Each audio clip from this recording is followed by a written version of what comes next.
La tarde de hoy pues, es una continuidad de las dos anteriores, en que vimos con un carácter más general los retos y las medidas que se habían adoptado en el entorno COVID, y hoy vamos a ver la aplicación de las medidas de estrés, y para ello realmente tenemos dos invitados que cubren una experiencia no solo a nivel europeo, sino también a nivel de América Latina, en el entorno del norte, en México, ¿no?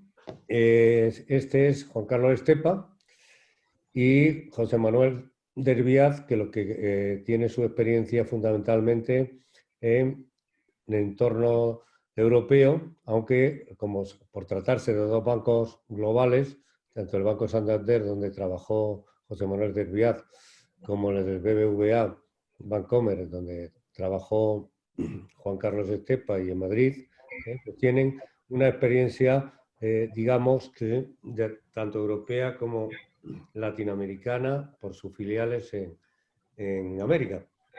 Y su experiencia tanto del ámbito del estrés test como de lo que es la Autoridad Europea de Banca, la EBA, pues creo que nos aporta un conocimiento para poder entrar en un diálogo que moderará Cibeles Jiménez, la directora flamante, digamos, directora ejecutiva de aquí, del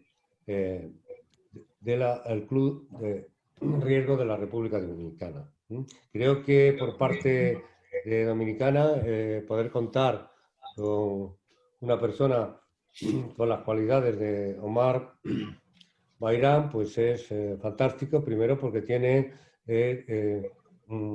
su currículum de especialista tanto en CFA como en FRM, pero tiene otra vertiente también, que es la jurídica, en la Asociación Bancaria Dominicana, ¿no? Como presidente del Comité Legal, ¿no? Creo que este trío de ponentes es suficientemente ilustrativo como para que esta webinar de hoy sea lo suficientemente interesante para todos los participantes. Sin más preámbulos, lo único que quería es apuntarles de que dentro del este entorno COVID, estas webinars se enmarcan dentro de un ámbito más amplio, que son algo como hemos dado en llamar un plan de capacitación que conocemos no solo para el entorno COVID de una certificación anual, sino que también se pueden hacer especialidades de cursos, seminarios y demás certificaciones avaladas por dos instituciones que ya no están presentes hoy, que es Argo y Felaban, pero que el Club de Riesgo está representado por su presidente, Juan Carlos Estepa. Creo que es importante que en nuestra página web o a través de Cibeles o de Carlos nos podáis consultar a cualquier tipo de aclaración que necesitéis sobre este plan de capacitación, tanto de los incentivos como de las modalidades vigentes para este, digamos, internamiento o confinamiento en el que estamos inmersos. Por lo tanto, es fácil de alcanzar. Cibeles, cuando quieras, por favor. Sí, buenos días. Gracias, señor Rivilla. Agradecemos a todos por atender a nuestra convocatoria. Somos parte del Club de Gestores de Riesgo de República Dominicana, entidad que la hemos conformado sin fines de lucro con el objetivo de fortalecer la gestión de riesgos de nuestro sector financiero nacional. Sabemos que estamos en una etapa donde el tiempo es oro, por lo que sin más preámbulo quiero pasarle la palabra al señor José Manuel Desbiat. El señor Desbiat tiene más de 30 años de experiencia en la gestión integral de riesgos y en regulación financiera. Es economista, tiene máster en dirección y gestión bancaria, ha colaborado con entidades multinacionales como Banca y Santander, y agradecemos mucho que hoy quiera compartir sus conocimientos y experiencias con nosotros. Adelante, José Manuel. Muchas gracias, Cibeles. Buenos días a todos. Espero que la intervención que voy a hacer junto con Juan Carlos Estepa pues sea de vuestro interés. Y Juan Carlos, tú supongo que quizá quieres hacer alguna introducción preliminar. Bueno, sí, realmente yo creo que como comentaba Cibeles, yo creo que hoy vamos a abordar un aspecto, yo creo que es bastante práctico y muy crítico en momentos en los que tenemos que asegurar que nuestro sistema de gestión de riesgos funciona adecuadamente, ¿no? Normalmente el sistema de gestión de riesgos que hemos implantado en las entidades financieras y mucho más a raíz de la puesta en marcha de lo que conocemos como Basilea II y ahora Basilea III y el resto de normativa que se está implantando, lo que trata fundamentalmente es de gestionar los riesgos con una visión de anticipación. Y en esa visión de anticipación, o sea, esto de gestionar los riesgos ex ante, o sea, saber cuál es el perfil de riesgos de las carteras que vamos a tener y que queremos que configuren nuestros balances y nuestros portafolios, exige en un momento determinado, en cualquier momento, no solamente en un momento de crisis, el hacer análisis de stress test, ¿no? Como decía antes Cibeles, José Manuel trabajó muchos años en un grupo multinacionalmente activo, Santander, y yo en BBVA, y yo creo que los primeros análisis de estrés que empezamos a hacer de carteras hace más de 15 años, ¿no? Porque nos preocupaba exactamente eso, es decir, el que tenemos que someter las distintas variables y las distintas carteras que componen, digamos, tu balance a escenarios adversos que te permitan valorar exactamente el objetivo final, que es, ¿tenemos capital suficiente para responder ante esto? ¿Qué medidas tenemos que tomar? Bueno, esto es un aspecto que cobra, yo creo, una relevancia muy especial en los momentos de crisis tan peculiar e inesperada que estamos viviendo ahora, y yo creo que ese es el sentido que tiene las presentaciones que vamos a hacer hoy, que vamos a compartir con todos, ¿no? Así que, José Manuel, sin más, hoy adelante. Muy bien, muchas gracias. Gracias.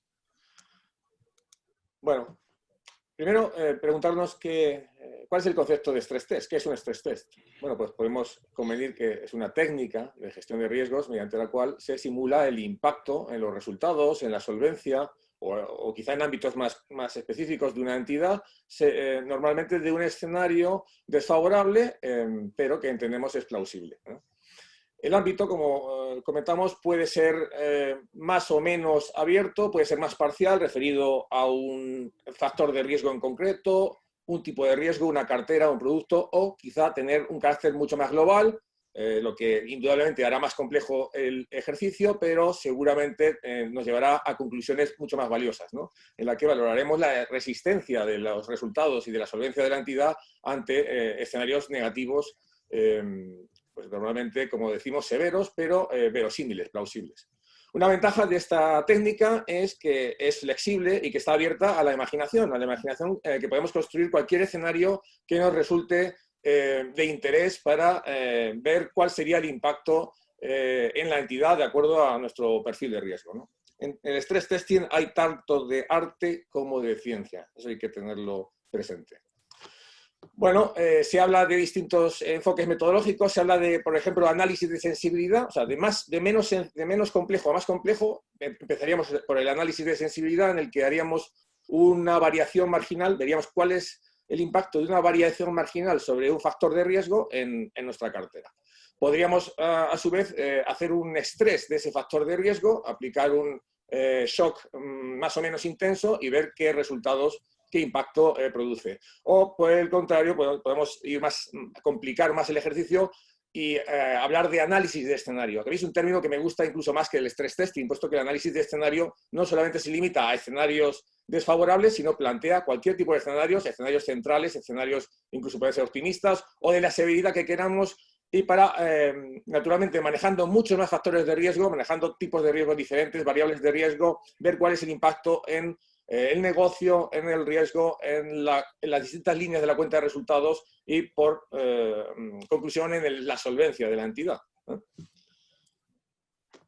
Bueno, el stress test nació como otras técnicas de gestión de riesgos en el ámbito de mercado, allá por los años 90, E incluso en la enmienda del año 96, por la cual el Comité de Basilea incluye o incorpora requisitos de capital para riesgo de mercado, para riesgo de las carteras de trading, incorpora como requisito a las entidades que quieran medir riesgo por modelos internos de mercado el realizar ejercicios de stress testing, ¿no? La extensión del stress testing al mundo del riesgo de crédito fue más lento, más gradual, pero ya en el año 2004, Basilea II requiere que los bancos que vayan a aplicar modelos internos utilicen también ejercicios de estrés en el ámbito del pilar 1 y del pilar 2. Pero realmente fue a partir de la gran crisis financiera, de la última crisis, en la que el stress test cobra una importancia muy relevante en la gestión interna del riesgo de las entidades, por un lado, y por otro también como herramienta de supervisión tanto microprudencial como macroprudencial. Y en la actualidad, pues, tanto en el ámbito de la gestión de riesgo de los bancos más importantes del mundo, el stress test es una herramienta fundamental, y también, desde el punto de vista de la gestión supervisora, se ha convertido en una herramienta habitual para la gestión microprudencial, macroprudencial. En Europa y en Estados Unidos se hacen ejercicios de stress testing a todos los bancos para determinar la resistencia de los bancos individuales, pero también del sistema bancario en su conjunto. Bueno, lo que se trata un poco de entender es que hay que abandonar la forma de gestionar el riesgo mirando el retrovisor, mirando hacia atrás, mirando cuál ha sido nuestro escenario histórico, cuál ha sido la experiencia pasada, y sin perder de vista esa experiencia y ese escenario histórico, hay que contemplar, adoptar una visión prospectiva, una visión forward-looking en la que tenemos que manejar de alguna manera con las luces largas, ¿no? Si me permitís el símil. Porque de lo contrario, pues estamos en un mundo cambiante en la que vamos a tener que conducir con curvas, manejarnos con curvas, y no todas las entidades van a ser, si no todas las entidades adoptan esta visión, aquellas que no adopten esa visión prospectiva, pues van a tener un problema. Se trata de adoptar una visión forward-looking, pero además sustentado en herramientas, en metodologías, en modelos adecuados que nos permitan traducir esos escenarios en impactos en nuestro negocio, en nuestro perfil de riesgo, en nuestra cuenta de resultados, en nuestra solvencia. El stress test, además, tiene la ventaja de manejarse en un nivel de ocurrencia que es mucho más apropiado para la gestión, porque el capital, tanto el capital regulatorio como el capital económico, no deja de ser una pérdida potencial de acuerdo a un nivel de probabilidad, pero se maneja con un nivel de probabilidad pues, mucho más mucho menor, del 1 en 1000 el capital regulatorio, puede ser de 2 o de 5 en 10.000 el capital económico, y claro, lógicamente estos son, digamos, escenarios o situaciones que están mucho más lejanas de la gestión del día a día, ¿no? Entonces, los ejercicios de estrés, que pueden manejar ratios de probabilidad del 5%, del 10%, incluso hasta del 20%, pues están mucho más cercanos a la gestión y en ese sentido ofrecen conclusiones que van a ser mucho más valoradas por la alta dirección también, ¿no?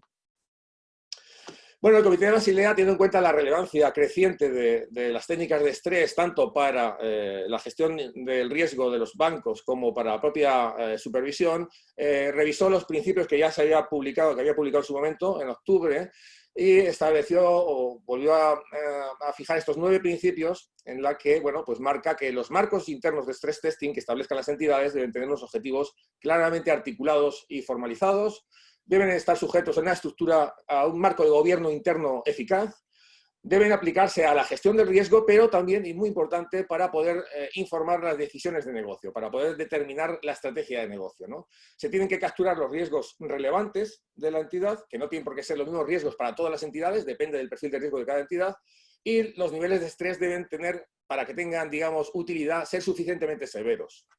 Además, hay que proporcionar los recursos y estructuras organizativas adecuadas, contar con los sistemas de información y los datos necesarios, los modelos y metodologías, y bueno, todo ello debe estar sujeto a un challenge, a un cuestionamiento y una revisión periódica, ¿no? Hay que ir adaptando esos modelos, esos sistemas de información a la evolución de la economía y de la propia gestión de la entidad. Y luego, naturalmente, entre los supervisores, las conclusiones de los ejercicios de estrés deben comunicarse entre jurisdicciones para compartir esa información que puede ser importante desde el punto de vista de supervisión. Bueno, y un elemento en el que vamos a incidir en esta presentación, aunque sea, digamos, una presentación rápida, es la importancia del stress test en la gestión estratégica de la entidad. Y ahí, Juan Carlos, te paso la palabra. Bueno, realmente, efectivamente, como dice José Manuel, la cuestión es que los supervisores han planteado y han visto esta necesidad y, de hecho, ya en Europa, el Banco Central Europeo exige a las entidades el hacer recurrentemente análisis de estrés. Claro, el primer problema que se plantea es, tradicionalmente los bancos que hacían estrés de situaciones de las carteras determinadas, lo primero que se planteaban era cómo hacerlo y en qué momento.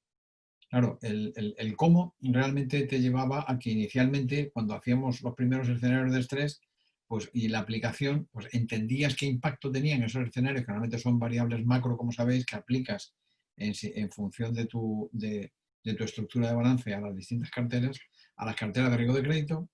Normalmente había variantes que también afectaban y con escenarios algo distintos a carteras de riesgo de mercado, y había también otros escenarios un poco distintos que también afectaban a los riesgos de balance, a los riesgos estructurales. Bueno, el primer esfuerzo que hay que hacer es que hay que utilizar, primero, escenarios que sean homogéneos para cualquier situación, o sea, para cualquier situación de cartera, ya sea una cartera de riesgo de crédito, estemos midiendo impactos en riesgo de mercado, en riesgo estructural o en riesgo operacional. O sea, tenemos que ser capaces de valorar el conjunto de los riesgos de la institución y con unos escenarios además que sean homogéneos y que permitan su aplicación tanto como pone en la parte de arriba del cuadro, en una gestión normalizada, o sea, una gestión sin crisis, como por supuesto los escenarios de estrés tienen una importancia fundamental en escenarios de crisis, ¿no? Entonces, porque eso, como decía también José Manuel, los escenarios de estrés no es un ejercicio teórico que nos debe indicar, oye, ¿qué nos pasaría si no tomamos medidas? No, el tema es que en base a esos escenarios y sobre todo contando con el máximo órgano responsable de los riesgos de una institución, que es el directorio, el consejo de administración, hay que tomar medidas concretas en cada situación. Entonces, la primera aplicación práctica de integración en la gestión de unos escenarios de estrés es en el marco de apetito al riesgo. Es decir, en la medida en que seamos capaces de definir y ya lo tengamos el perfil de riesgo de la institución en ese marco de apetito al riesgo, tendremos que utilizar los resultados del análisis de estrés, entre otras cosas, para calibrar los indicadores que vamos a manejar dentro del marco de apetito al riesgo. Así que tendríamos el escenario central, que sería el básico que utilizamos en los escenarios de estrés, se aplicaría para definir cuál es el objetivo de apetito que tenemos en las distintas carteras o los distintos portafolios y los distintos riesgos. Luego, el nivel de resultados del escenario adverso nos fijaría en esa segunda línea que tenemos de tolerancia. Fijaríamos los límites de tolerancia de ese marco de apetito al riesgo y por supuesto, entre el nivel de apetito y el de tolerancia, fijaríamos un nivel intermedio que es el de alerta temprana, que nos llevaría a tomar medidas para no tener que llegar al nivel de tolerancia. Y luego hay un nivel que es el que correspondería al escenario adverso agudo, el más extremo, que nos determinaría el límite de capacidad de la institución a partir del cual entras en el plan de recovery. Claro, en la situación tal como se ha aplicado aquí en Europa, el marco de apetito al riesgo tiene que ser reportado al Consejo, tiene que tomarse, evidentemente, medidas si se llega a los niveles de alerta temprana, hay unos mecanismos de seguimiento y de contraste de las medidas que se toman. Por supuesto, si se llega al nivel de tolerancia, no solamente hay que reportar a la Comisión de Riesgos del Consejo, sino que hay que informar directamente al Consejo de las medidas que se están tomando, y en caso de que se llegase al nivel de recovery, obviamente hay que no solamente avisar al Banco Central Europeo, como ocurre cuando llegas al nivel de tolerancia, sino que en el plan de recovery tienes que presentar un plan que tiene que ser ya aprobado, no por el Consejo de Administración, sino por el Banco Central Europeo. O sea, de alguna manera, en el plan, cuando una institución entra en recovery, pues pierde parte de su capacidad de decisión porque el supervisor toma cartas, por decirlo así, en el asunto y empieza a influenciar ya directamente la gestión de la entidad. Claro, y esta aplicación tan importante del análisis de estrés tiene además un reflejo en dos documentos que aluden no ya al perfil de riesgo general de la institución, sino a dos aspectos concretos que además figuran dentro de lo que es la revisión del Pilar 2 de Basilea, donde las entidades financieras tienen la necesidad de hacer periódicamente una autoevaluación. En este caso, de dos aspectos claves, como sabéis, que son el capital y la liquidez. Entonces, en base a estas dos variables, también en Europa tenemos la obligación de presentar un informe anual de autoevaluación de capital y otro informe anual de autoevaluación de liquidez. ¿Cuáles son los elementos de contraste que se utilizan para esa evaluación? Pues exactamente el mismo escenario de estrés, los mismos escenarios de estrés que hemos utilizado en el caso anterior. Con lo cual, veis, de alguna manera, la manera de integrar todo esto en la gestión pasa por integrarlo perfectamente en la definición del propio perfil de riesgo de la institución, donde se calibran las variables que se utilizan en el marco de apetito al riesgo a través de los resultados de los distintos escenarios del estrés, y además eso se utiliza tanto en una variable clave como es el capital y también otra variable clave como es la gestión de la liquidez. Y obviamente, claro, todos estos aspectos, por ende, tienen, digamos, un reflejo en el plan estratégico de las propias entidades, que supongamos que es un plan a 3 años, donde evidentemente también deben estar recogidos todos estos aspectos. Y todo esto dentro de un marco de gobierno corporativo donde hay unos niveles de estructuración del proceso de toma de decisiones y de cómo el Consejo de Administración está, o el directorio, como decimos nosotros, está perfectamente no solamente entendiendo lo que se está haciendo, sino además aprobando las medidas que se deben adoptar y, por supuesto, la fijación de objetivos a la vista de los resultados de los distintos escenarios de estrés. La verdad es que esto daría para hablar muchísimo más, pero bueno, hoy yo creo que tenemos una visión que queremos aportar general de la importancia, que como veis es muy grande, de la aplicación y el uso práctico de los escenarios de estrés en la gestión de las entidades. José Manuel, cuando quieras puedes seguir. Muy bien. Gracias, Juan Carlos.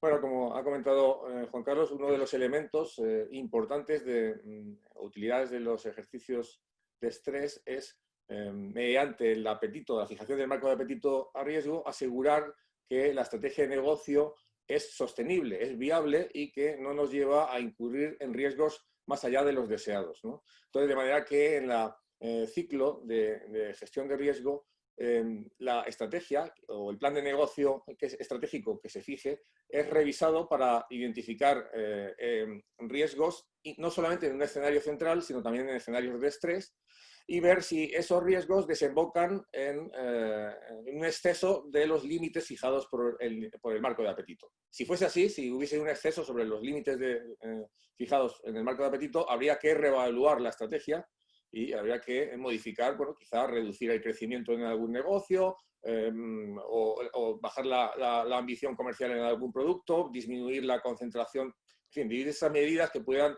que nos lleven a reconducir esa estrategia dentro de los límites deseables, ¿no? En el fondo, lo que se trata es de que la estrategia sea sostenible en el medio y largo plazo. Y eso no lo podemos hacer de otra manera, sino incorporando vía marco de apetito los análisis que hemos hecho en escenarios de estrés. Bien.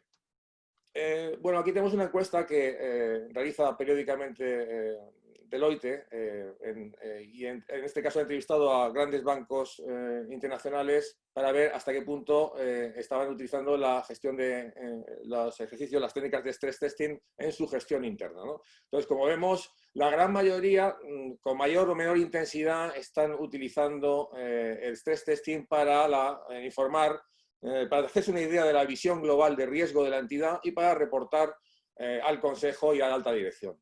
También para evaluar la solvencia regulatoria, como decía Juan Carlos, pues en Europa y Estados Unidos estamos sujetos a estrés regulatorios anuales o bianuales, en el caso de Europa, y que eso es una necesidad, por un lado, para cumplir con el regulador, pero también para que tiene, digamos, aporta valor también para la entidad, ¿no? Y que hay que reportar también a la alta dirección.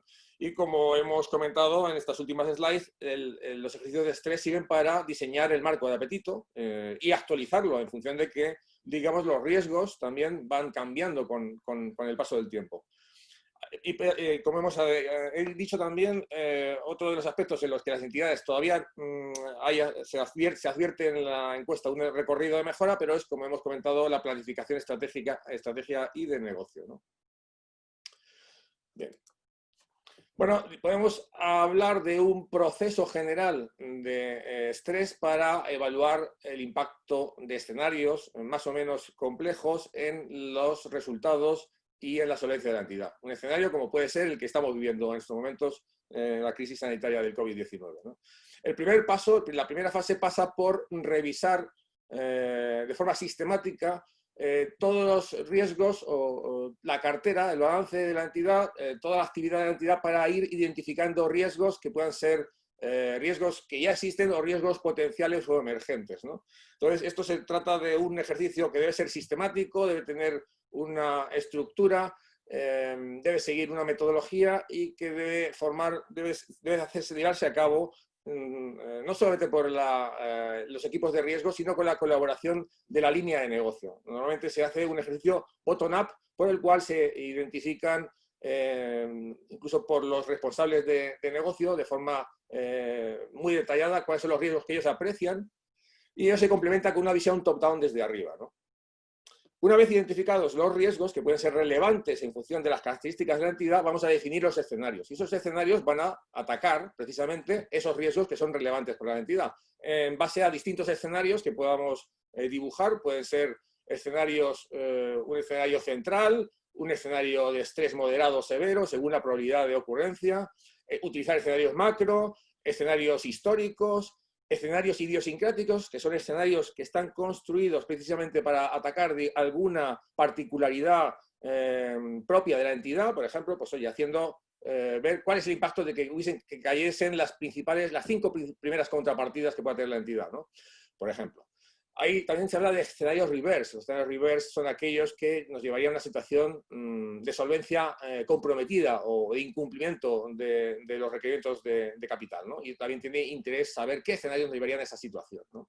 Naturalmente, esto se hace a partir, para eso es necesario tener fuentes de información muy detalladas, datos de riesgos, datos financieros, sobre los que vamos a aplicar una serie de modelos. Modelos no solamente de riesgo de crédito, que son los modelos, los mismos modelos que se utilizan también para la norma NIF 9, sino también modelos PPNR que se conocen para proyectar el balance, las masas de balance, ver qué impacto tienen en otras líneas de resultados que no sean las provisiones por crédito, y además de los modelos que ya conocemos, modelos de pérdida esperada para crédito, modelos de mercado, de riesgo operacional, etc., ¿no? Todo ello nos lleva a una proyección del balance, de la cuenta de resultados, de la incorporación de las pérdidas y de los impactos en las líneas de márgenes, incluso costes, etc., y proyectar de esta manera el balance y el capital de la entidad, con el impacto en resultados nos llevaría a poder determinar cuál es el cumplimiento de los ratios objetivos de capital que nos hemos fijado, que ha fijado nuestro marco de apetito, nuestra alta dirección,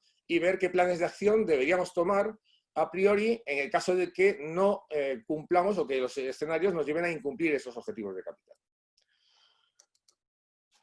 Bueno, una parte importante naturalmente son los escenarios, el diseño de los escenarios. Y aquí hay que tener presente que escenarios que a priori nos puedan parecer implausibles o inverosímiles por asignarles a priori una probabilidad muy remota de ocurrencia, bueno, pues tenemos que ser cuidadosos, ¿no? Aquí tenemos gráficamente expresado distintos escenarios que han sido reales y que seguramente años atrás hubiesen sido considerados como imposibles, ¿no? De la propia quiebra de Lehman Brothers en 2008, el rescate financiero, bueno, fue un rescate parcial porque fue para ayuda a la capitalización de la banca en España, o los episodios de crisis de la deuda soberana en Europa, los tipos de interés negativo en Estados Unidos y en Europa, los precios del petróleo que se han puesto ahora puntualmente en negativo también, los atentados del septiembre de 2001 o el propio cambio climático, el Brexit y, cómo no, pues la situación que estamos viviendo actualmente con el COVID-19, ¿verdad? Eran escenarios que seguramente, pues, tiempo atrás se nos hubiesen planteado, hubiésemos dicho, quizás los hubiésemos desechado por improbables, y lo que yo quiero resaltar es que hay que tener presente que, bueno, la economía es así, de vez en cuando ocurren estos cisnes negros que tienen un altísimo impacto en la gestión de las entidades, en la gestión de riesgo de las entidades, y que tenemos que medir con cuidado la asignación de esas probabilidades de ocurrencia, ¿no? Así nos dice la experiencia. Bueno, unas conclusiones rápidamente. Bueno, pues como hemos venido diciendo, stress testing se ha convertido en una herramienta fundamental para la gestión del riesgo de las entidades, pero no solamente para la gestión del riesgo, para la gestión de la estrategia de las entidades, ¿no? La estrategia desde el punto de vista de negocio, de capital y de riesgo, ¿verdad? Y el desarrollo de un marco de stress testing supone retos considerables, no solo desde el punto de vista de las metodologías o de los modelos, sino también desde el punto de vista de los procesos de riesgos, de los sistemas de información, de los cambios que son necesarios en la organización interna y a las exigencias de gobierno interno. Y finalmente comentar que bueno, los procesos de stress testing es verdad que se apoyan en modelos cuantitativos, pero tienen, como decíamos al principio, parte de arte, parte de ciencia, y deben ser apoyados por un componente de juicio experto muy importante, y por lo tanto también es básico que para que sean eficaces, que ese marco de estrés interno sea eficaz, debe contarse con una cultura de riesgos y un gobierno interno sólidos en la entidad. Si no, esto, por muy buenos modelos que tengamos, no va a funcionar. Con esto concluyo mi intervención. Muchas gracias. Saludos, ¿qué tal? Buenos días, buenas tardes. Un placer, gracias por la invitación. Para pasar ahora entonces al marco de República Dominicana, ideas muy generales, me gustaría entonces ir a unas ideas muy específicas de nuestra situación como país. Yo voy a dividir mi presentación en tres partes. Primero, ver la situación de la República Dominicana en su momento actual, con la pandemia que se está develando, y posteriormente voy a hablar un poco de modelos matemáticos aplicados a cómo podemos predecir qué va a pasar con esta pandemia, o por lo menos, no predecir, pero por lo menos tratar de ver dónde estamos y qué podemos hacer en el corto plazo. Al final, entonces, les voy a hablar brevemente de unas aplicaciones puntuales para el caso de República Dominicana, de ejercicio de stress testing para riesgo de crédito, riesgo de tasa de interés, etc. Pero...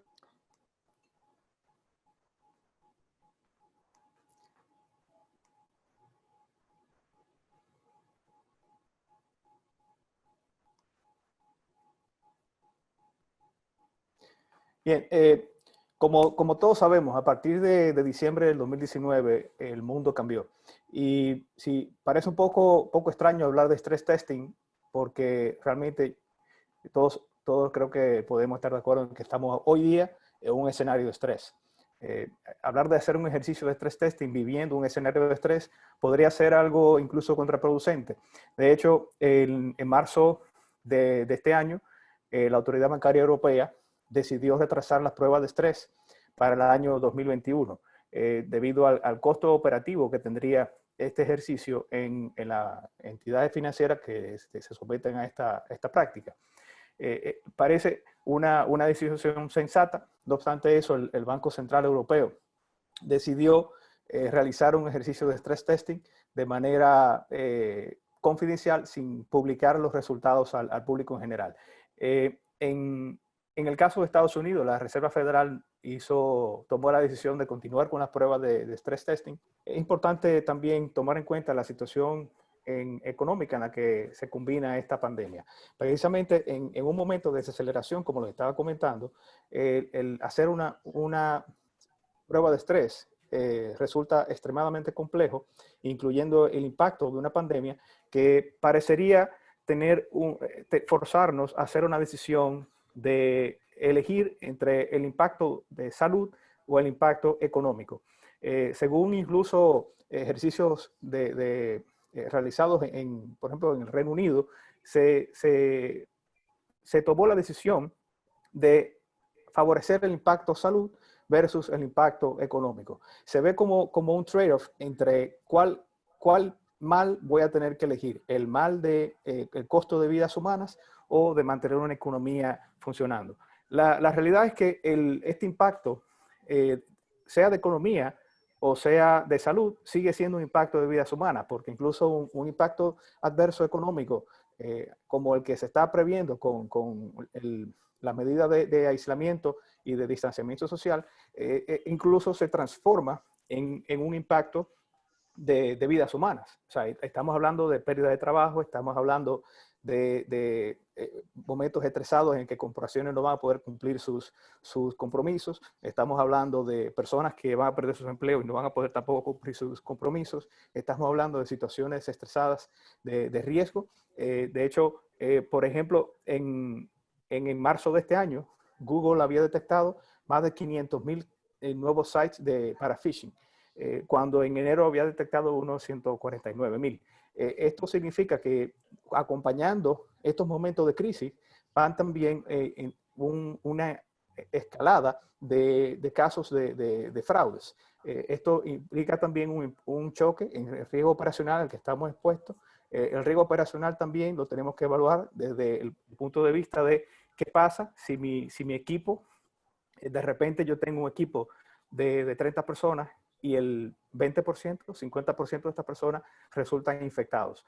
¿Qué pasa con una entidad financiera que de todos sus empleados ve que en un momento puntual, al mismo tiempo, tiene el 20% de sus empleados infectados? Estos son escenarios que tenemos que tomar en cuenta para saber a qué nos estamos enfrentando. Llama la atención que nuestro crecimiento del Producto Interno Bruto para este año, el Banco Central recientemente, en este mes, proyectó que en lugar del crecimiento que tenía previsto, corrigió un 5.8% esas proyecciones, y hoy día nos vemos con un escenario de un crecimiento de un 0.8%, menos 0.8%.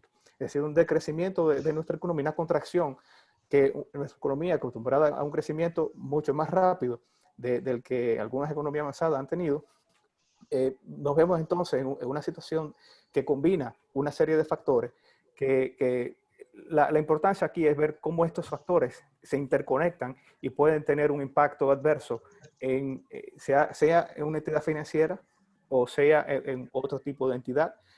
Vamos a tener todos un impacto adverso que tenemos que saber a qué nos estamos enfrentando.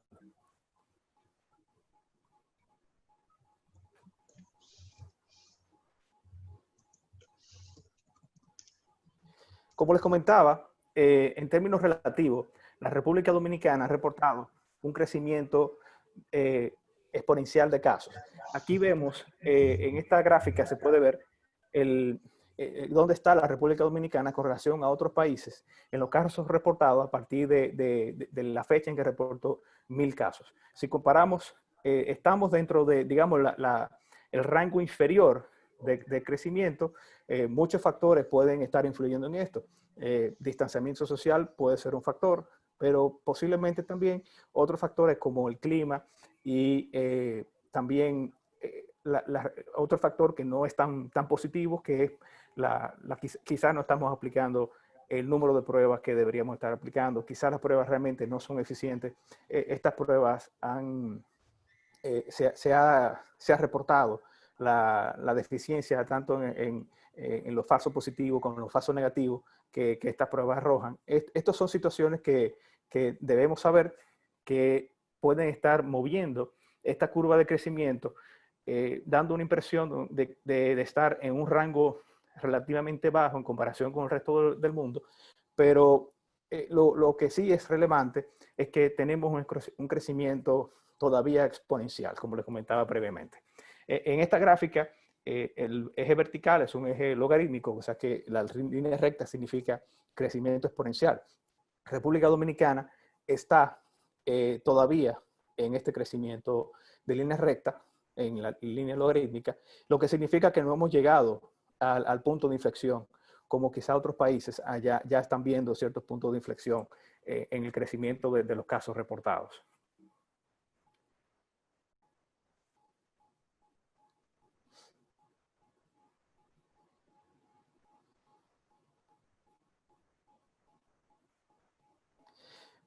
¿Qué podemos hacer entonces para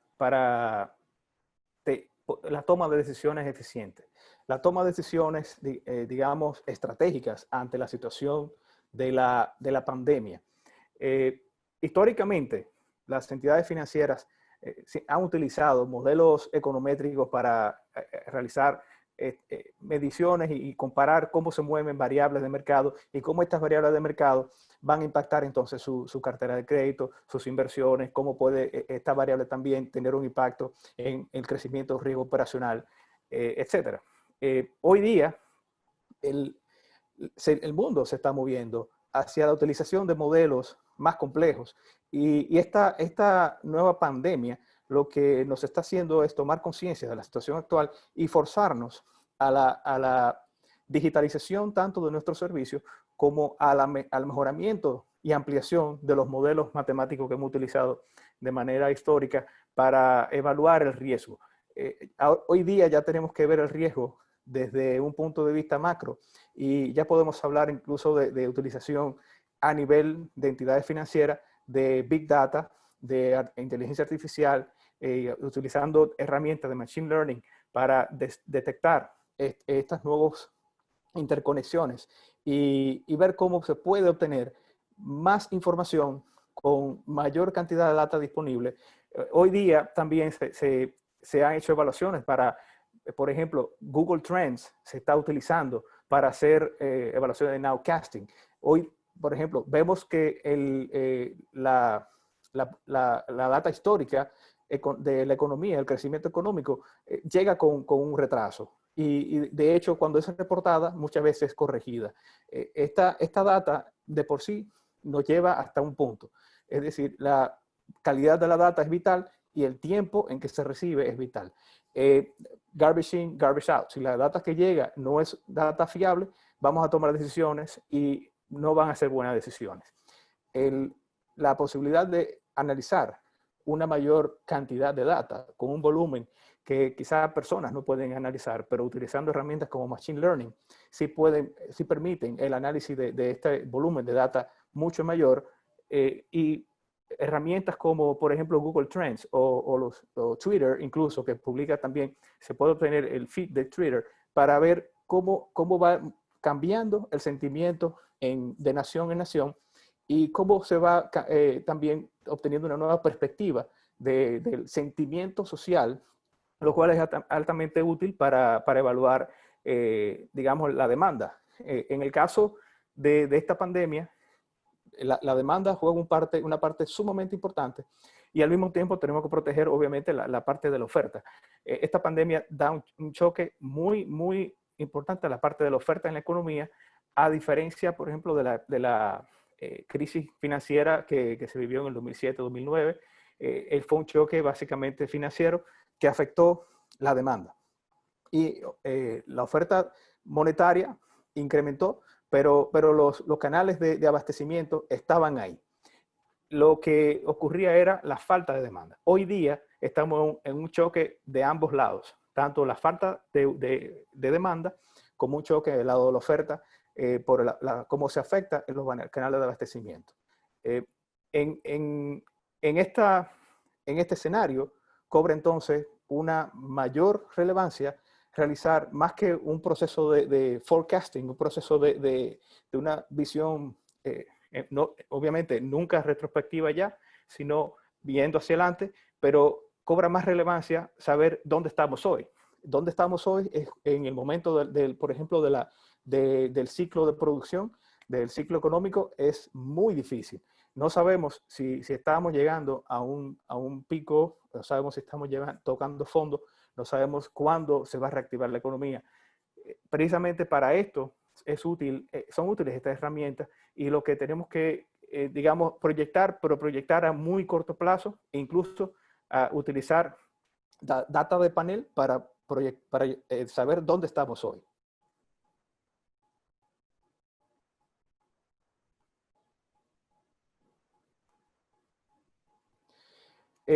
Una de las cosas que aquí vemos es cómo se proyecta dónde estamos hoy con el número efectivo de reproducción de la pandemia.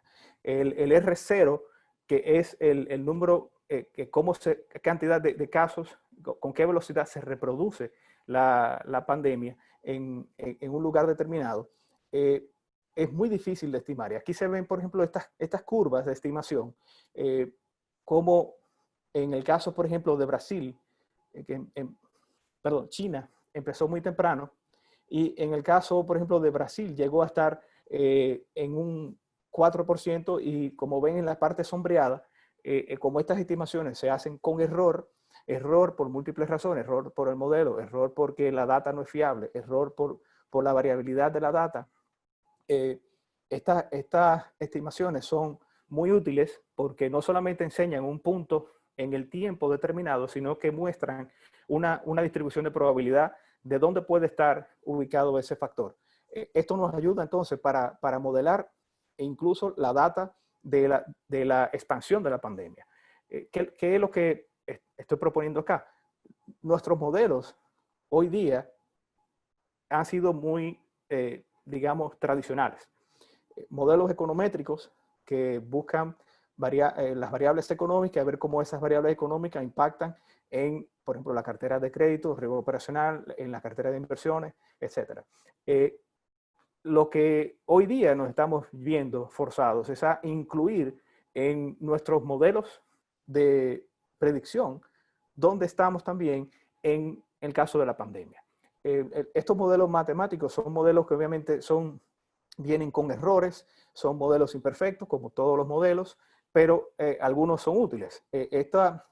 Peor es no hacer nada, o mejor es tener algo que cero. En estos casos, incorporando una proyección de corto plazo, de dónde podemos estar en el momento de la pandemia, nos puede ayudar a saber, tomando en cuenta las decisiones que son tomadas como política general, dónde vamos a estar dentro de un mes, dónde vamos a estar dentro de 2 meses. Vemos aquí el caso de República Dominicana, que tiene en el eje vertical, empezamos con un número efectivo de reproducción cercano a 3. Hoy día, el modelo arroja un número cercano a 1. Sin embargo, vemos que podemos estar hablando incluso de un número de reproducción cercano a 2. Cercano a 2 significa que todavía estamos en un momento en que la pandemia está reproduciendo de manera muy rápida. Hago aquí un apartado. La metodología utilizada para esta medición es el filtro de Kalman. Es una metodología basada en los errores estadísticos de medición y hace un ajuste cada vez que hace una revisión, algo parecido a un método bayesiano de distribución, incorporando nueva información. El filtro de Kalman utiliza estas nuevas informaciones y va ajustando luego la información histórica hacia el futuro. Si partimos de este modelo, obviamente imperfecto, todavía hablamos de un R0 que está por encima de 1. ¿Qué significa por encima de 1? Que todavía el riesgo de contagio es alto. Por encima de 1 significa que la pandemia se sigue expandiendo.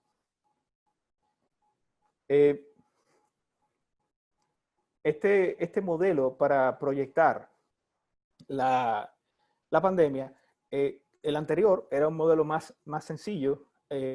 También en el caso puntual quiero mostrarles el resultado de la aplicación de un modelo SEIR, que no es más que un modelo que extiende los casos de susceptibles, los casos de infectados y los casos de recuperados o removidos. Estos modelos pueden permitir ver cómo evoluciona una infección en una población determinada y predecir dónde está o dónde estará el pico de los casos y dónde podría estar entonces el punto de inflexión a partir del cual ya se esperaría una reducción consistente de la evolución. En este caso, también se incluye un estado de personas que han sido expuestas y que no se han detectado todavía como infectados. Eso nos ayuda a ver algo parecido a lo que está ocurriendo. Este modelo y hay muchos otros modelos que se han utilizado para tratar de hacer un ajuste de cómo evoluciona esta enfermedad en el mundo entero. Y la realidad es que si bien en el momento en que la evolución de los contagios es exponencial, se puede obtener un buen ajuste, en el momento de inflexión, no sea, según la literatura, que se ha obtenido a la fecha, ningún modelo ha logrado ajustar ese momento de inflexión. Es decir, todavía no ha sido posible determinar cómo evoluciona en diferentes partes del mundo esta pandemia. En el momento, el punto de inflexión es un punto que todavía lo consideramos como impredecible. Sin embargo, como les mencionaba, peor es nada. En nuestras proyecciones tenemos que ver cuándo podemos llegar a ese punto, qué va a ocurrir.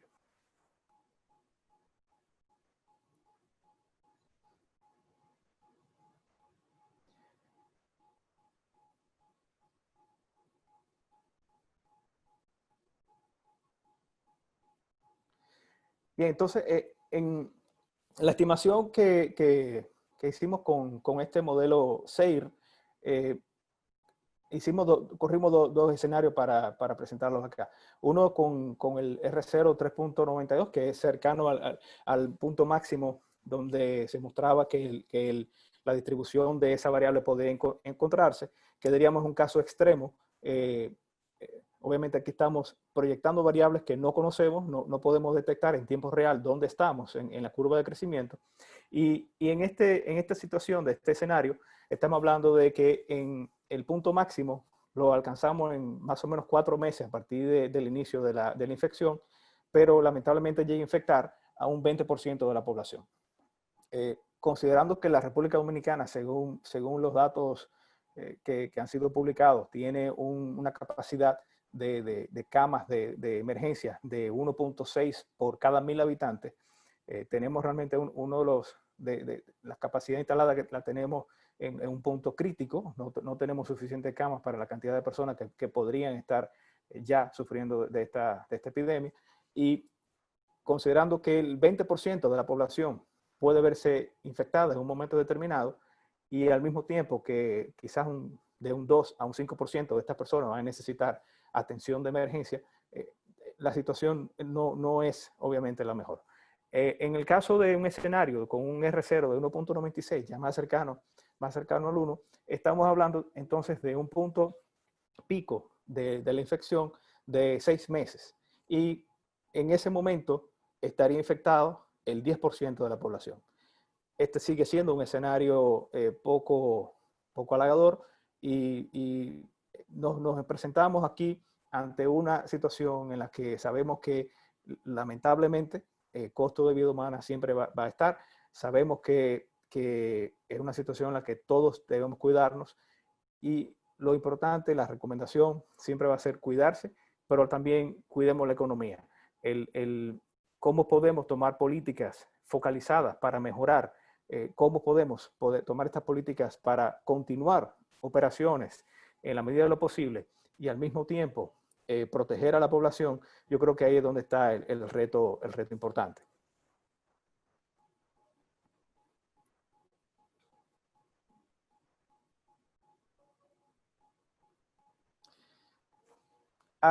Ahora a continuación les voy a mostrar muy rápidamente unos modelos que pueden ser utilizados para realizar estas operaciones, estos ejercicios de stress testing en la cartera bancaria, por ejemplo. Algo que les propongo es ir hacia atrás a la experiencia de la crisis financiera del 2007-2009, y en ese momento surgieron múltiples propuestas para evaluar cuándo estamos en un momento de riesgo sistémico. Esta crisis, sin duda, es una crisis sistémica. No necesariamente una crisis financiera, pero es una crisis que impacta a la economía dominicana por múltiples aristas. Este índice de riesgo sistémico utilizaba una metodología de análisis de componentes principales. Básicamente, muy brevemente, esto consiste en una transformación lineal que ortogonal transforma las datas, utiliza generalmente la matriz de varianza y covarianza, la rota y busca un solo vector que explique la mayor cantidad de información. Como puede ver ahí, por ejemplo, esto en un ejemplo muy simplificado, si rotamos este vector del eje X en 45 grados, pues ese vector único puede explicar la mayor cantidad de la varianza de esta data que se está mostrando ahí. obviamente data muy simplificada y lo interesante de esta herramienta es poder utilizarla en escenarios de múltiples dimensiones, que obviamente también ayuda a reducir la dimensionalidad en el caso de utilización de Big Data y utilizando modelos que pueden simplificar de manera importante toda la información que estamos recibiendo. En este caso, se utilizaba como un indicador para medir el riesgo sistémico, la interconexión entre las entidades financieras, tomando en cuenta la correlación entre los resultados de cada entidad, reportados por cada entidad, y se medía ese único vector, qué cantidad de información recogía. A mayor cantidad de información que se recoge en ese único vector, el riesgo sistémico es mayor. Es decir, que hay una correlación mayor entre todos los componentes de ese mercado.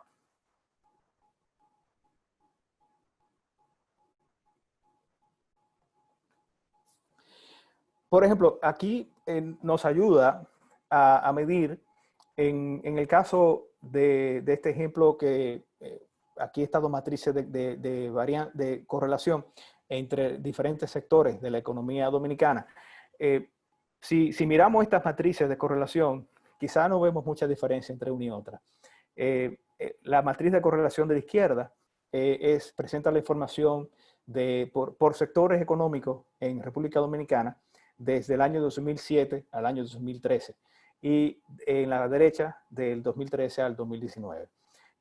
Quizá vemos ahí que no podemos ver, obviamente no hay correlaciones negativas, pero en el caso de hoteles, bares y restaurantes, la correlación a la izquierda es menor que en los otros renglones. Es decir, que de las industrias que República Dominicana, de los sectores económicos de República Dominicana, hoteles, bares y restaurantes tiene una correlación menor con el resto de los sectores, lo cual es algo positivo en el momento de evaluar una cartera de crédito.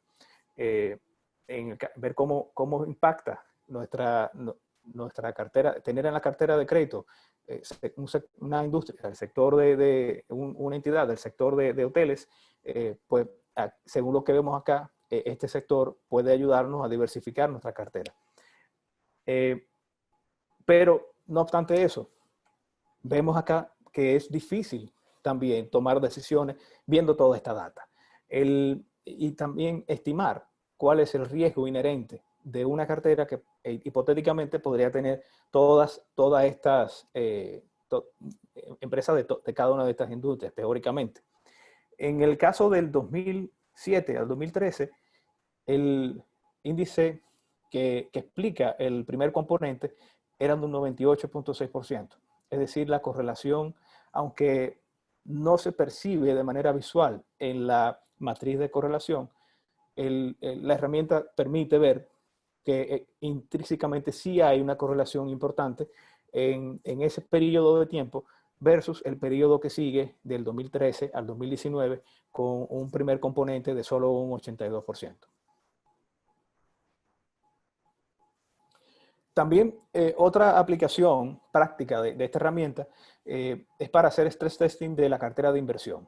En un portafolio de inversión, digamos, en este caso le estoy mostrando un ejercicio de stress testing de un portafolio de inversión con títulos valores dominicanos con data cortada a marzo este año. Y aquí abajo les muestro la matriz de correlación de los precios históricos de estos valores. Este portafolio de 1.000 millones de pesos es un portafolio de una duración bastante corta y el valor de un punto base eran apenas 400,000 pesos. En los escenarios estresados que se realizaron, se llevó incluso a 6 veces la desviación estándar del movimiento histórico, digamos, la volatilidad histórica de estos títulos.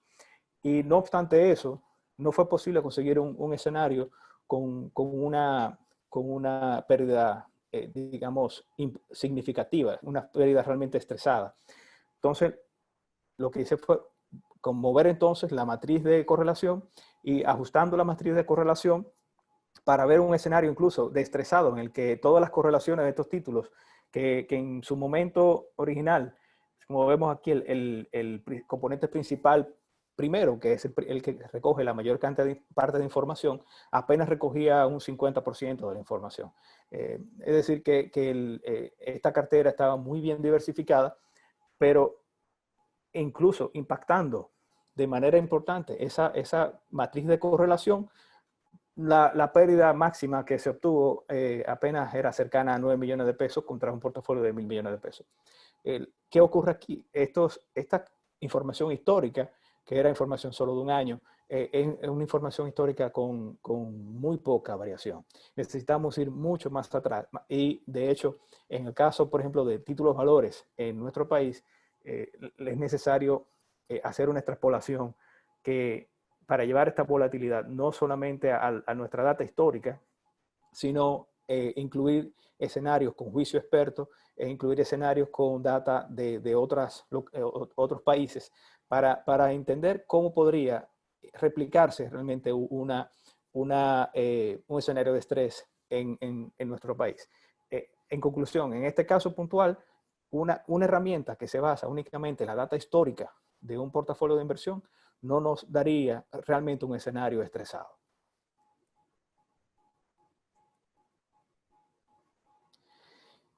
La situación es muy diferente cuando hablamos de la tasa de cambio.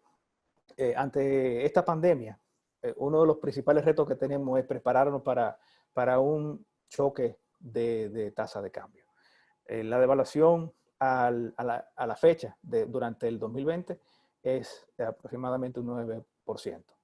Y solamente en mayo, la devaluación durante ese mes se registró de más de un 4%. En términos históricos, aproximadamente un 4% era quizá la devaluación que pudimos haber visto en un buen año. Y aquí lo estamos viendo en un mes. El escenario tiene que ser diferente al escenario que vivimos en la crisis del 2003-2004, pero efectivamente es diferente. Vamos viendo cuáles son estas diferencias.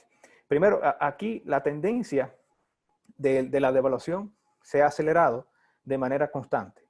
Y no estamos hablando de un choque aleatorio. La forma como se está moviendo la tasa de cambio recientemente es una forma determinística. Estamos viendo cómo podemos predecir a corto plazo cuál es el paso, el porcentaje de evaluación día a día que se está viendo. Es un porcentaje que se puede medir con modelos, por ejemplo, de series de tiempo. Los choques aleatorios que se vivieron en 2003, 2004, no son replicables en este momento.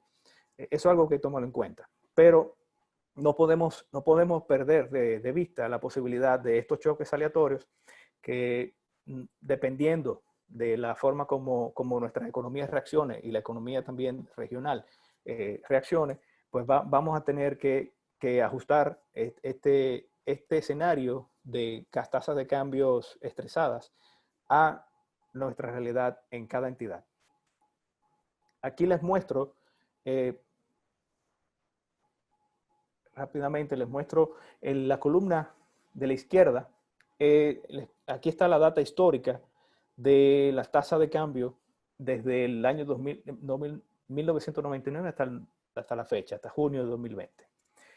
Aquí es muy fácil ver el choque del año 2003, cómo en el 2004 se ajustó. Y en la izquierda, en el medio, en la segunda fila, se puede ver la variación porcentual. En la última fila, es un poco difícil ver, pero en la última fila se hace una descomposición de serie aditiva, de serie de tiempo.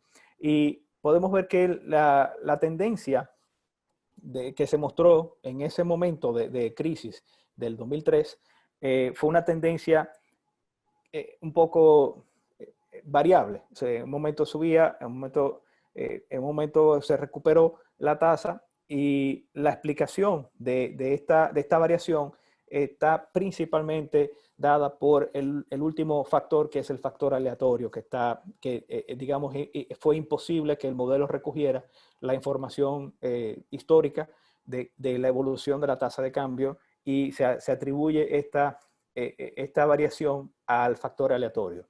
El factor digamos, de estacionalidad no recogía prácticamente información alguna, solamente explicaba una pequeña variación de la tasa de cambio.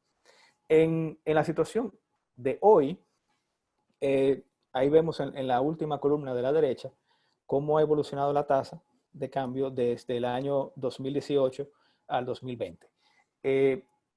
Vemos en la última de las filas que hay unos picos específicos digamos, el último cuadro tiene cuatro filas. En la tercera fila de ese último cuadro está el factor de evolución en el tiempo, predecible también por ciclos. Ahí vemos unos picos específicos, y la última de esas cuatro filas incluye el factor aleatorio. Hoy día el factor aleatorio no explica la mayor parte. La mayor parte está explicada por una tendencia constante a la devaluación. Esa tendencia constante a la devaluación es lo que tenemos que tener en el scope de mirar cómo esta devaluación a su vez se transforma en otros riesgos. Cómo se transforma en un riesgo de crédito, cómo se transforma en un riesgo de mercado, cómo se transforma incluso en riesgo operacional. Tenemos que ver los vasos conductores entre este tipo de riesgos con otros riesgos de las entidades financieras. En conclusión, la crisis del COVID ha afectado a todas las economías del mundo de manera simultánea en un momento difícil de desaceleración, lo cual hace más profunda todavía una crisis económica. Estamos realmente en una fase inicial de la pandemia y tenemos que proteger nuestra actividad económica durante la crisis, obviamente evitando las exposiciones innecesarias con un posible costo de vidas humanas.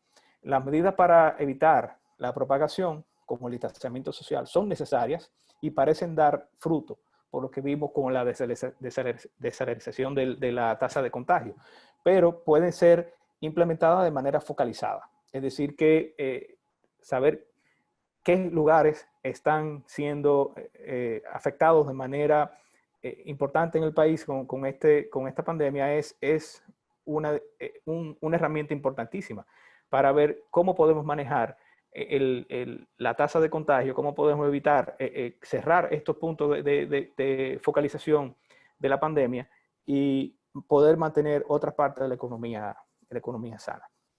Los factores de riesgo, la devaluación es un factor importante, es un detonante que puede tener una incidencia en múltiples otros factores de riesgo de las entidades, y la capacidad de obtener buena data siempre va a ser el factor diferenciador. Obtener la data, poder analizarla y poder tomar decisiones y actuaciones de manera eficiente con esta data, siempre va a ser el factor que va a diferenciar una entidad ganadora de una entidad que no va a tener buenos resultados. Los modelos que utilizamos ahora para analizar esta data, los modelos tradicionales no son suficientes. Tenemos que utilizar nuevos modelos, tenemos que incorporar modelos para ver cosas que no habíamos visto nunca. Esto es un escenario nuevo.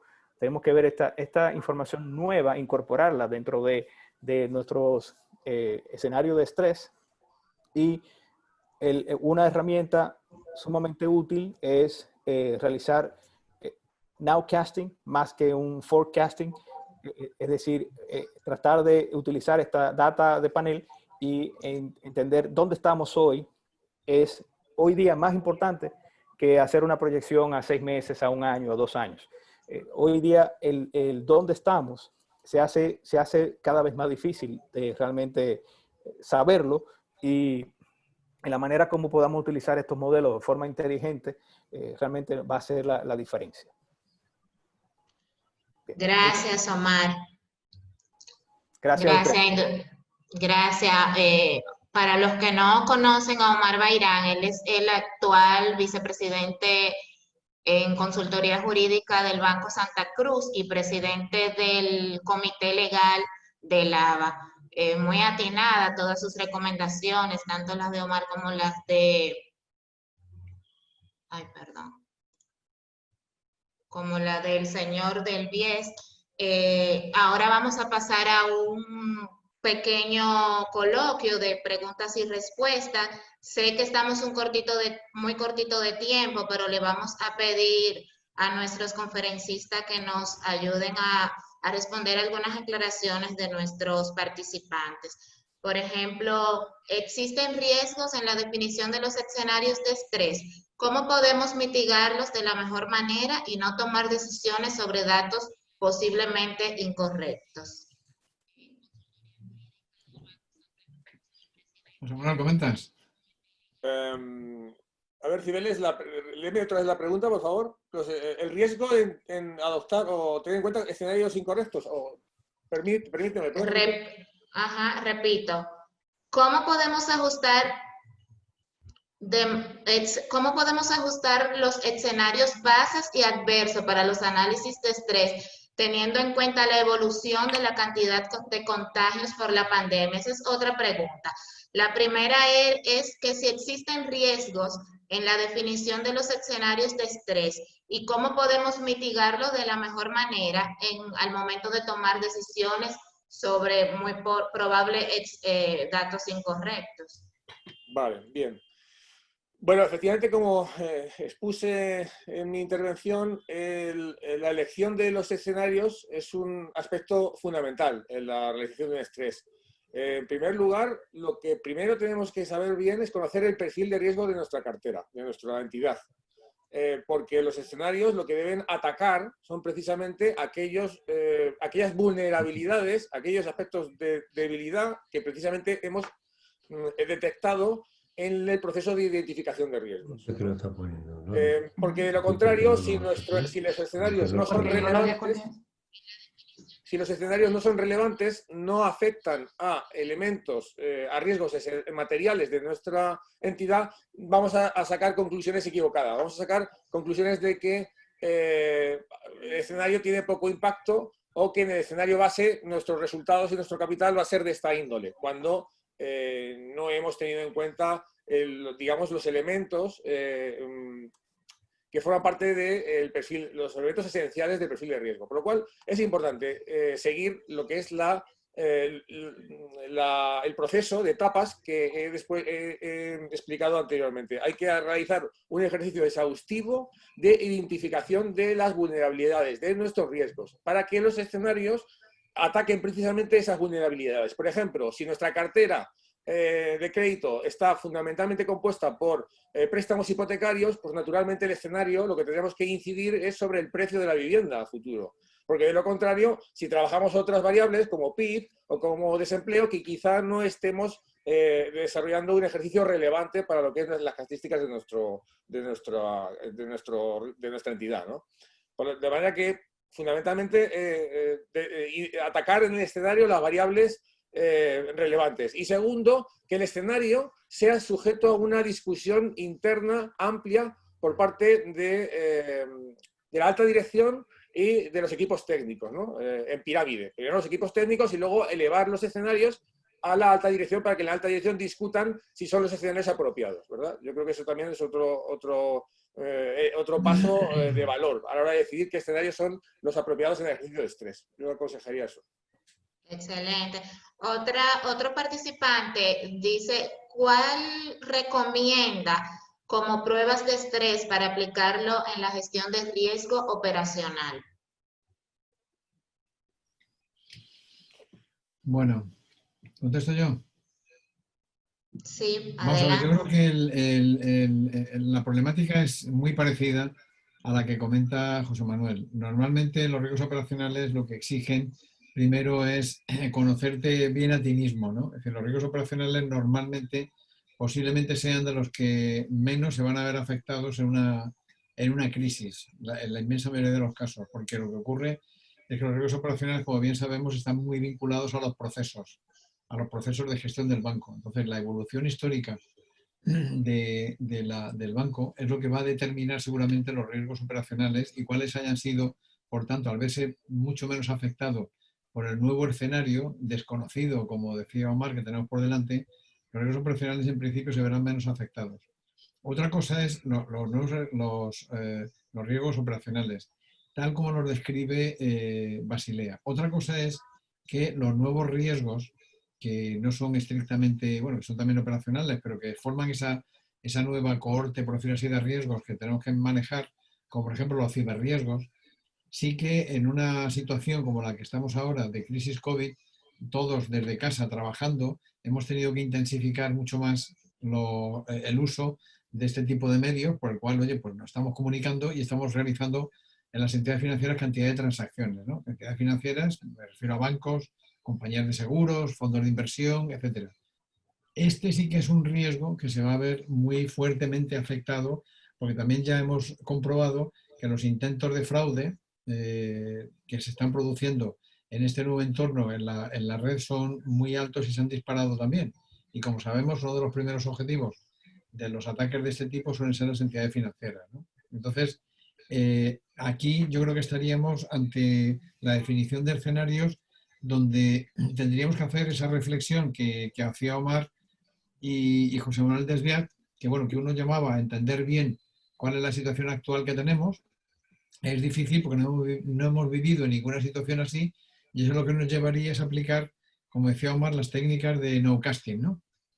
Eso evidentemente hay que complementarlo porque las técnicas de no-casting, como supongo que muchos sabéis, a los que nos hemos dedicado años a esto de los modelos, se han utilizado fundamentalmente en algo que está sujeto también a una enorme variabilidad, como son las previsiones meteorológicas, como sabéis, ¿no? Que es de las primeras veces que se empezaron a utilizar este tipo de modelos. Bueno, yo creo que esto, en la práctica de haber tenido que enfrentarse a estas situaciones, tenemos que combinarlo, el entendimiento de la situación actual, con hipótesis, como decía José Manuel, de forecasting. Porque, fijaros, un tema yo creo que es crítico en la situación en la que estamos, es que hasta ahora estábamos utilizando básicamente 3 o 4 escenarios. Utilizamos el escenario base, el escenario adverso y, si me apuráis, un escenario adverso agudo. ¿Qué ocurre ahora? Que esos escenarios que aplicábamos del 11M, es decir, utilizábamos momentos históricos que nos demostraban que había habido un momento de crisis muy agudo, pues no lo podemos aplicar porque no nos sirven, ¿no? Porque yo en mi vida profesional, y llevo más de 30 años trabajando, nunca he visto una caída de la economía como se ha producido ahora, que ha sido un auténtico desplome, ¿no? Entonces, al ser esto así, ¿esto a qué nos lleva? Seguramente a que tenemos que, primero, entender bien la situación actual, o sea, aplicar, como dice Omar, el nowcasting, pero también pensar que a lo mejor tenemos que construir escenarios posiblemente menos pesados, menos densos de los que utilizábamos antes, hacer escenarios más livianos y más numerosos. O sea, en vez de pasar no digo yo pasar de 3 escenarios a 7, pero sí que seguramente tendremos que manejar 6 escenarios y no revisar los escenarios a lo mejor una vez cada 6 meses, sino revisarlos casi de continuo, porque estamos en una dinámica donde realmente tenemos que entender bien exactamente qué nos pasa y cómo enfocamos un poco el futuro. Bueno, esto tiene aplicación en general a todo y en riesgo operacional también. Posiblemente el riesgo operacional tenga una variabilidad menor, pero sobre todo en esos nuevos riesgos sí que tenemos que tener muy en cuenta estas observaciones, ¿no? Gracias, señor Juan Carlos. Tenemos 2 últimas preguntas. Entiendo, Omar, que esta es para ti. ¿Cómo podemos conciliar las divergencias entre las fuentes de precio que usan distintos segmentos del mercado financiero en las estimaciones y efectos de variaciones de rendimiento en los instrumentos de renta fija de un conglomerado? Bien, sí, bueno, ese es uno de los retos importantes que en República Dominicana tenemos. Precisamente el análisis de la data va a depender de la calidad de la data. Claro.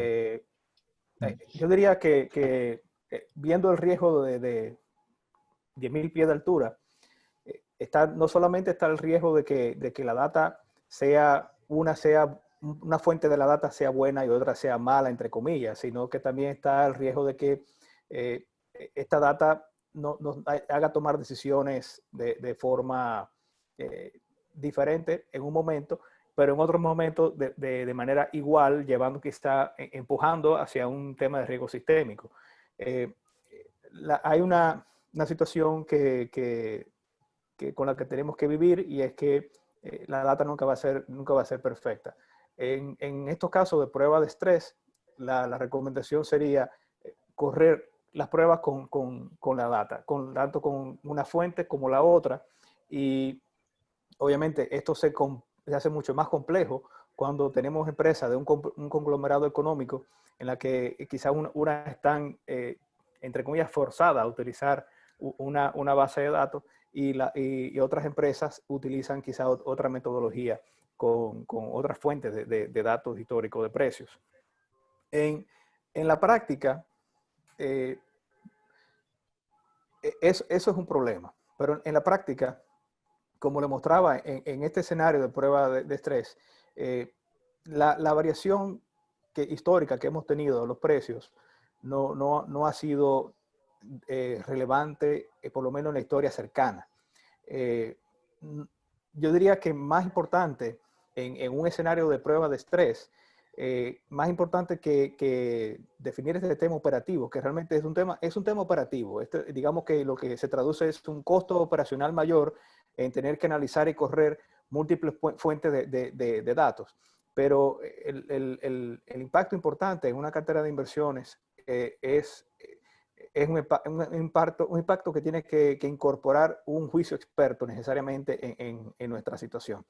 Y metodología como, por ejemplo, modelos bayesianos, en los que podemos incorporar información digamos, subjetiva, combinarla con distribuciones históricas y combinar la distribución subjetiva de probabilidades de los eventos. Esta es una herramienta que yo recomendaría, muy útil para ver cómo se mueve esta distribución de retornos ante un impacto que ya incorpora otros elementos exógenos que no necesariamente están recogidos en ninguna de las fuentes de base de datos de data histórica de precios. Gracias, Omar. Y en esa misma línea, ¿cuál sería una implementación de las estimaciones de los modelos SIR dentro de los modelos de crédito de los distintos segmentos económicos en una cartera? Sí, un modelo como este, obviamente tiene que venir con una serie de disclaimers. Todo modelo tiene que venir con una serie de disclaimers, y un modelo de SIR es un modelo relativamente sencillo. Lo elegí porque precisamente como tenía el grado de complejidad intermedio entre un modelo muy complejo de evolución de pandemias y un modelo muy sencillo como SIR. Pero digamos que buscando un punto medio, claro, siempre complejidad de modelo va a ser más difícil su uso para la toma de decisiones. Pero, y también considerando que ningún modelo ha dado un buen resultado en el momento de inflexión de la curva, este es un modelo razonable. La forma como esto se traduce en un escenario de estrés es tomando la interconexión entre evolución de la pandemia, ver la forma como en otros países, lamentablemente en otras partes del mundo, la pandemia ha evolucionado antes que en República Dominicana, y podemos entonces observar en otras economías cómo ha impactado en el tiempo, tomando, obviamente, ajustándolas por las decisiones de política de distanciamiento social, etcétera, cómo se han implementado en cada sitio, pues, haciendo estos ajustes, podemos observar cómo ha ido evolucionando en otros lugares que hayan sido afectados antes que nosotros. Entonces, proyectar cómo ha sido también el impacto en la economía, y hacer entonces una extrapolación en nuestra economía, y estas variables macroeconómicas llevarlas a los canales también de transmisión de la cartera de riesgo de crédito, o sea, viendo riesgo de crédito, viendo riesgo de tasa de interés, viendo también la tasa de cambio, y obviamente el tema que no comenté mucho, pero un tema vital es la liquidez. El riesgo de liquidez en este momento es vital, y la participación no solamente del Estado Dominicano, yo diría de los estados en cada país es vital. El Banco Mundial, en papeles que ha publicado, habla incluso de un nuevo pacto social en el que cada estado hace una exposición de su compromiso con el país para mantener a flote la economía. Y esta exposición incluye el posible rescate de empresas, no solamente de empresas del sector financiero, sino también empresas vitales para la operatividad de una economía. Hasta esos puntos tenemos que estar hoy día evaluando. Las medidas que se han tomado hasta la fecha en el mundo entero son realmente medidas iniciales de respuesta rápida, pero tenemos que ir viendo cómo estas medidas se van transformando en decisiones de muy largo plazo. Excelente. Bueno, dar las gracias a Omar, a José Manuel Desviat, y en nombre del Club de Gestión de Riesgo de Dominicana queremos agradecer la atención que siempre han puesto con nuestras invitaciones y la aceptación que nos han dado a nuestro objetivo, que es el de aglomerar profesionales de la gestión de riesgo para juntos crear valor en nuestras entidades e implementar mejores prácticas y, por supuesto, pues fortalecer el sector financiero. Para nosotros es nuestro compromiso continuo. No dejen de seguir nuestras redes para más propuestas de capacitación, para que sean parte de esta gran asociación. Y también, si quieren compartir esta conferencia que acabamos de ver, pues dentro de poco lo vamos a estar compartiendo en LinkedIn y en nuestro canal de YouTube. De nuestra parte, paso la palabra al señor Francisco Rivillas y agradezco nuevamente su atención. Bueno, simplemente reiterar el agradecimiento que ha hecho el Club de Riesgo de Dominicana a través de Cibeles Jiménez. Creo que todos estamos convencidos de que esta metodología que estamos utilizando puede ser útil para priorizar los planes de capacitación y los factores diferenciales de intercambio de conocimiento entre los distintos miembros del Club de Riesgos de Dominicana, y simplemente resaltarle que después de las webinares, como metodología, estamos mandando unas cartas a los que se han inscrito simplemente para que nos prioricen y nos digan el grado de interés para ellos manifestado, ¿no? Con ello y junto con el panel que estamos haciendo de cursos específicos con los incentivos del COVID, tanto de becas como descuentos, pues queremos que haya algo diferencial para el Club de Riesgo de la República Dominicana. Y para ello, simplemente decirle que en el caso concreto de este seminario, que no podía ser otra cosa que algo para despertar un conocimiento de ustedes a nivel teórico, aprovechamos para decirle que habrá un seminario de 2 días específico para casos concretos de cómo hacer los sistemas de estrés test, por si es de su interés. Y sin más preámbulos, pues salvo que Carlos, el presidente, quiera mandarle un mensaje, podemos dar por terminado esta webinar.